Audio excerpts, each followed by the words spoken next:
Hey guys, what's up? I'm EDC Gunner and you're watching the EDC Watches. I got a question regarding the Oris versus Zen watches, and someone asked me whether should he buy Zen 104 or 105 versus the Zen versus the Oris Aquis, or if he decides to go for Oris Aquis, is it worth buying the new in-house model with the 120 hours power reserve versus 38 hours power reserve with Sellita movement?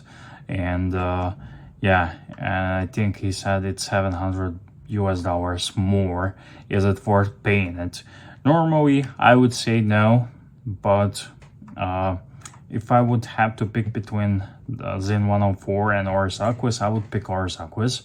If I would have to buy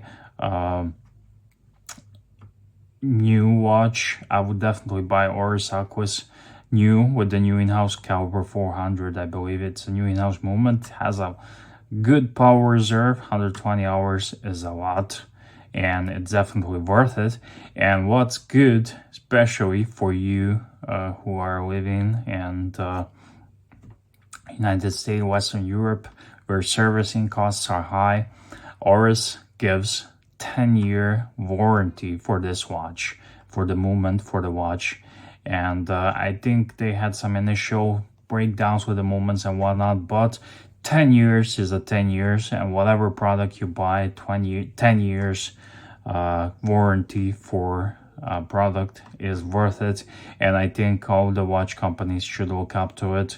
And with this movement, in-house movement, and this warranty, Oris is starting to step on the toes of the bigger watch brands like Tudor and Omega. I think Oris cannot hurt them, but definitely it will take a chunk of the market. And 10-year warranty, that definitely sounds good, and I think that's a good buy, and it's a good watch as well. I reviewed some of these watches.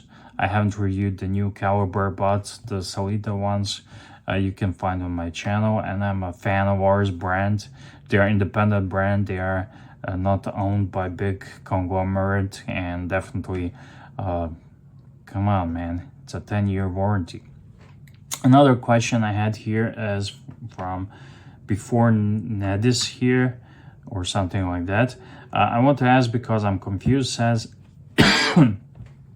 I heard that Romer watch brand, I reviewed the Romer Sea-Rock, so you can check out my review, is resurrected from a Hong Kong company. So does that mean they are not Swiss now, or maybe the new models only? How it works, because I was looking about getting this one on your video, and maybe the quartz chronographs they have. Thanks. I reviewed Romer Sea-Rock. It's called Rolex Milgauss Look on a Budget. Now, I don't know the ownership structure of these big brands and big deals, or little brands and little deals. It's not unheard of that a Chinese company, Hong Kong based company, buys a license to a name like Nevada brand was old Swiss brand. Now they are owned, I don't know whose they are, or MG company with the cars. It's not unheard of. They buy a name and they make watches. However, I'm a simple man, and I like to look at it from a simple side. So if it says Swiss made on a watch, then more than half of the watch is produced in Switzerland. So yeah, it's very simple and easy with watches. So if it says Swiss made on the dial or anywhere on the watch, then it's Swiss made. Yeah, so that would be it, guys. Thank you for watching. See you. Any more questions you have, write them down below.